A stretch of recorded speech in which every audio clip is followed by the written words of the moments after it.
ये बहुत ही अचानक हुआ है।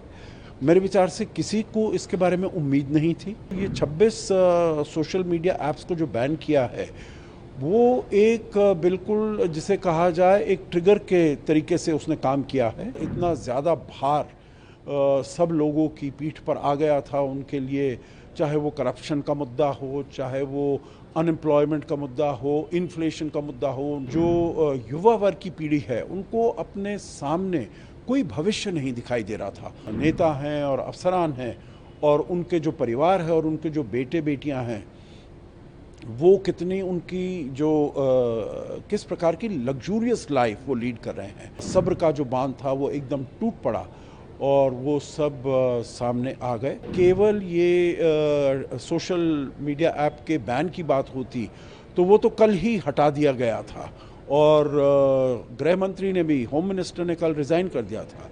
आज के दिन में इतना ज़्यादा बड़ा है जो आर्मी चीफ को ये कहने पर मजबूर होना पड़ा प्रधानमंत्री ओली को, केपी ओली को, जो आप इस्तीफ़ा दीजिए। भारत को सबसे पहले तो अपना जो बॉर्डर है उसको किसी प्रकार से सील करना पड़ेगा। हमारा फ्री बॉर्डर है, बिना पासपोर्ट वीज़ा के लोग आ जा सकते हैं वहाँ पर। वहाँ से ऐसे कोई तत्व नहीं आए भारत में जो कि भारत की शांति के लिए जो ख़तरा पैदा कर सकें। ये बहुत ही अचानक हुआ है।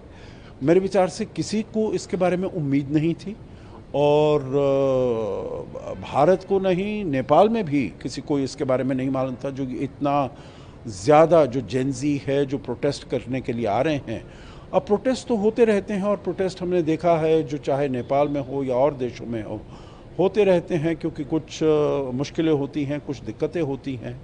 परंतु ऐसा प्रतीत होता है जो ये 26 सोशल मीडिया ऐप्स को जो बैन किया है, वो एक बिल्कुल जिसे कहा जाए एक ट्रिगर के तरीके से उसने काम किया है, जिसे कहा जाता है last straw on the camel's back. जो इतनी ज़्यादा मुश्किलें और इतना ज़्यादा भार सब लोगों की पीठ पर आ गया था उनके लिए, चाहे वो करप्शन का मुद्दा हो, चाहे वो अनएम्प्लॉयमेंट का मुद्दा हो, इन्फ्लेशन का मुद्दा हो।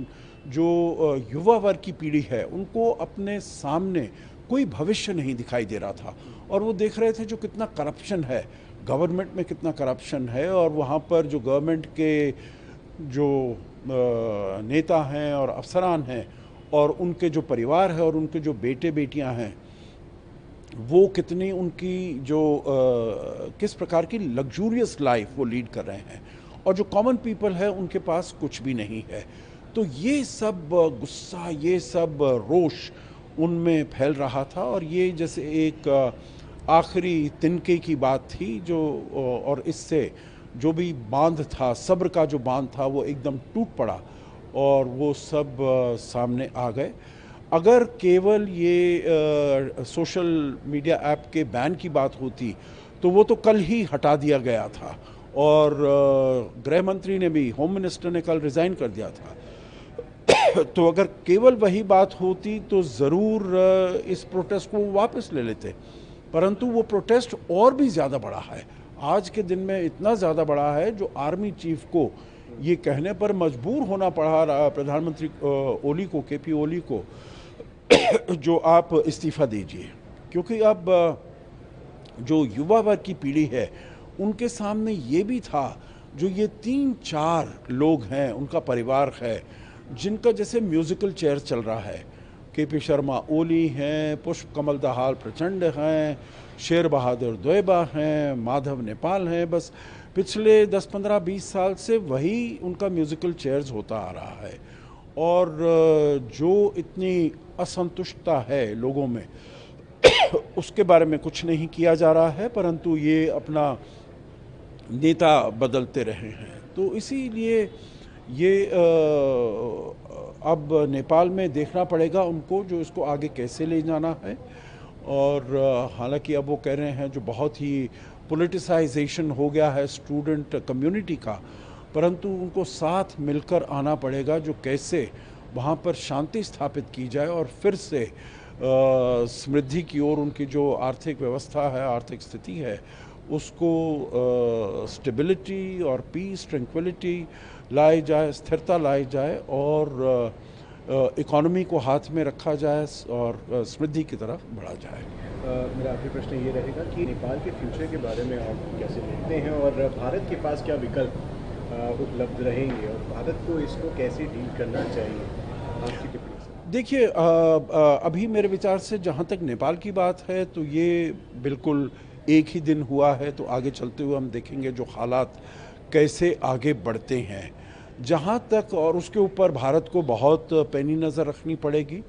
भारत के बहुत ही वहाँ पर कनेक्शंस हैं, कॉन्टैक्ट्स हैं, उन सब को सक्रिय करना पड़ेगा, उन सब के साथ बातचीत करनी पड़ेगी जिससे कि वहाँ पर अशांति और ज़्यादा नहीं बढ़े, वायलेंस और नहीं बढ़े। तोड़-फोड़ जैसे उन्होंने किया है, प्रधानमंत्री के घर में किया है, पूर्व प्रधानमंत्रियों के घर पर किया है, पार्लियामेंट पर किया है, तो उस सब के ऊपर रोक लगाई जा सके। तो ये सब वहाँ पर उनको अपने आप ही जो उनकी लॉ एनफोर्समेंट अथॉरिटीज़ हैं, जो उनकी आर्मी है, क्योंकि आर्मी को भी बुला लिया गया है इसको स्थिरता लाने के लिए, शांति कायम करने के लिए, तो उन सबको देखना होगा। भारत को सबसे पहले तो अपना जो बॉर्डर है उसको किसी प्रकार से सील करना पड़ेगा। हमारा फ्री बॉर्डर है, बिना पासपोर्ट वीज़ा के लोग आ जा सकते हैं वहाँ पर, तो वहाँ से ऐसे कोई तत्व नहीं आए भारत में जो कि भारत की शांति के लिए जो ख़तरा पैदा कर सकें।